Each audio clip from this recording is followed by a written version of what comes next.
எதிர்ப்பவனையும் ஏற்க வைப்பது தானே தலைமை. பகையாளியையும் பாசம் காட்ட வைப்பது தானே பண்பு.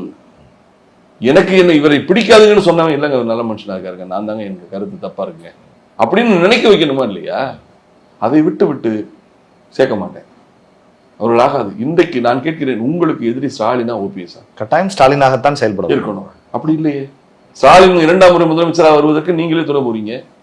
ஆனால் உங்களுக்கு குறியெல்லாம் ஓபிஎஸ் வந்து விடக்கூடாது, திருமதி சசிகலா வந்து விடக்கூடாது. நான் கேட்கிறேன், உங்களுக்கு முன்ஷி பதவியாது முதலமைச்சர் பதவியை முன்மொழிந்து உங்களுக்கான ஏற்பாடுகளை செய்து கொடுத்தவரும் திருமதி சசிகலா தானே.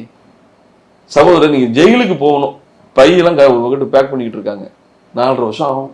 உறவுகளை பிரிந்து ஒரு ஒரு ஒரு ஒரு நிழல் அதிகாரத்தை நடத்தி கொண்டிருந்த திருமதி சசிகலா அம்மா இல்லாத காலத்தில் சிறைக்கு புறப்படுகிறார். அப்படி புறப்படுகிற போது என் கட்சி கவுந்துடக்கூடாது அப்படின்னு சொல்லி ஒரு பெண் கூவத்திற்கு போய் இருந்து எல்லாத்தையும் சரி பண்ணி, நான் கேட்கிறேன், திருமதி சசிகலா அவர்களுடைய அரசியல் வாழ்க்கையில் ஒருவரின் தோளை தொட்டு தட்டி கொடுத்தது எடப்பாடி பழனிசாமி தான்.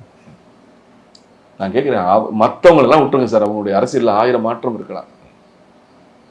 எடப்பாடிக்கு திருமதி சசிகலா செய்த கேடுங்க. அவர் வர்றாரு, அவர் கொடியை பிடுங்குறீங்க. அவருக்கு நல்ல அவருடைய கணவர் இறந்து பரோல்ல வர்றாருங்க, இங்க இருந்து சிறைத்துறைக்கு எடப்பாடி கடிதம் எழுதுகிறார். என்னன்னு, சட்டம் ஒழுங்கு கட்டுறவங்களை பரோல்ல விடக்கூடாது, பாவ காரியம் இல்லையா?